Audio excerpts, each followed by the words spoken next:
Olá, meus queridos irmãos, com muita alegria que hoje, nesse dia da Páscoa, eu venho como seminarista partilhar com vocês um pouco deste grande mistério que é ao mesmo tempo a base de toda a nossa fé cristã. Eu gostaria de começar com uma palavra que está no Yucat, este grande presente que o querido Papa agora emérito Bento XVI deu para cada um de nós jovens, né? E aqui no Yucat nós vemos uma palavra muito importante que São Paulo nos traz, que fala sobre a ressurreição de nosso Senhor. São Paulo diz assim: transmitimos em primeiro lugar o que eu mesmo recebi. Cristo morreu pelos nossos pecados, segundo as Escrituras, foi sepultado e ressuscitou ao terceiro dia, segundo as Escrituras, e apareceu a Pedro e depois aos 12. Em seguida, apareceu a mais de 500 irmãos de uma só vez, dos quais a maior parte ainda vive, enquanto alguns já faleceram. Essa palavra está na primeira carta de São Paulo aos Coríntios, capítulo 15, versículo de 3 ao 6. O que esta palavra traz para nós? Qual o grande ensinamento dessa passagem para nós? Ela mostra em que está baseada a nossa fé cristã. E nós podemos perceber que a nossa fé não está baseada numa intuição humana ou numa doutrina criada por um ser humano, mas a nossa fé está baseada no fato histórico. E por ser um fato histórico, testemunhado por muitas pessoas, como nos diz aqui São Paulo. E que fato é este? É a ressurreição de nosso Senhor Jesus Cristo. Aí está a base da nossa fé cristã, na ressurreição de Jesus, que é um evento que realmente aconteceu dentro da nossa história cristã, dentro da história da humanidade, né? Então, falamos que a ressurreição é a base da nossa fé, né? Mas pensemos um pouco, como seria se Cristo não tivesse ressuscitado? O que aconteceria se a ressurreição não fosse um fato, não fosse algo testemunhado, algo verdadeiro, né?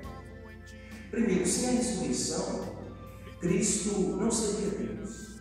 Cristo seria um personagem no passado, né? Como Sócrates, como Buda, um personagem importante que fez história, né? Então, se a ressurreição não tivesse acontecido, Cristo não seria filho de Deus. Segundo, se a ressurreição não fosse um fato, a igreja não teria razão de ser. Como disse o nosso Papa Francisco, a igreja seria apenas uma ONG piedosa, né? Não seria a igreja de Jesus Cristo. Então a igreja perderia toda a sua base, todo o seu sentido, se Cristo não tivesse ressuscitado. E terceiro, se a ressurreição não fosse um fato, a nossa vida seria um absurdo. Como disse o filósofo Sartre, a nossa vida seria uma náusea sem fim. Por quê? Cairia no nada. O desfecho da nossa vida seria a morte, o vazio, o nada eterno. E é isso nos restaria o quê? O desespero. Desesperar, angustiar-se, né? Como diziam os filósofos existencialistas. Mas, meus irmãos, nesta noite santa da Páscoa, nesta vigília pascal, a igreja no mundo inteiro prorrompe num grito de alegria e de júbilo, proclamando que Cristo está vivo, proclamando que de fato Ele ressuscitou, proclamando que aquele em quem nós depositamos a nossa fé não é um personagem do passado, que ficou confinado no passado. Não é um personagem comum como Sócrates e Buda. Aquele em quem nós depositamos a nossa fé vive, reina, está presente no meio de nós. A igreja, com todo o seu esplendor, nessa noite santa da Páscoa, ela declara isso para o mundo inteiro. E porque Cristo vive e ressuscitou, hoje nós cristãos temos essa certeza. Ele está no meio de nós. Ele está presente em nossa vida. Ele é Deus. Ele é de fato Filho de Deus. Hoje nós cristãos católicos, por causa desse fato, temos a certeza: a igreja não é uma igreja, é a igreja do Senhor Jesus Cristo. A igreja tem sua razão de ser nele, tem o seu sentido nele. E os sacramentos que ela oferece para todos que a ela recorrem não são meros simbolismos, como ontem eu assistia no canal de televisão muito famoso, né? No qual o repórter dizia que a Eucaristia simboliza Cristo. A igreja não é símbolo de Cristo, é Cristo vivo, presente, que nos dá a si mesmo como corpo, sangue, alma e divindade. Então, porque Cristo ressuscitou, a igreja e os sacramentos não são simbolismos, mas é Cristo agindo no hoje da nossa história, é Cristo agindo no presente da nossa vida. E terceiro, porque Cristo ressuscitou, a nossa vida não cairá no vazio, a nossa vida não terminará na morte, a morte não terá a palavra final na minha vida e na sua vida, na minha história e na nossa história. A palavra final é da ressurreição, é da vitória de Cristo ressurgido da morte, é da vitória de Cristo vitorioso sobre a morte.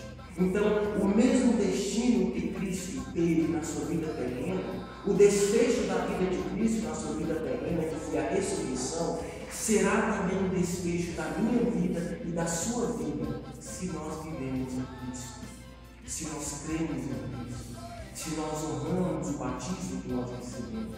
E o batismo que nós recebemos é isso, é a graça que nos é dada por Deus em Cristo de configurar a nossa vida à vida de Cristo. Ou seja, a vida de Cristo passa a ser a nossa vida. Como diz São Paulo, não mais a partir do batismo nós vivemos a nossa vida terrena e passageira, mas a partir do batismo nós vivemos a vida de Cristo. Nós vivemos na pessoa de Cristo, somos enxertados no corpo de Cristo. E qual a consequência dessa verdade na nossa vida? É que o caminho de Cristo, o destino de Cristo, passa a ser o nosso caminho, passa a ser o nosso destino. E se Cristo morreu e ressuscitou, assim também acontecerá conosco. Morreremos?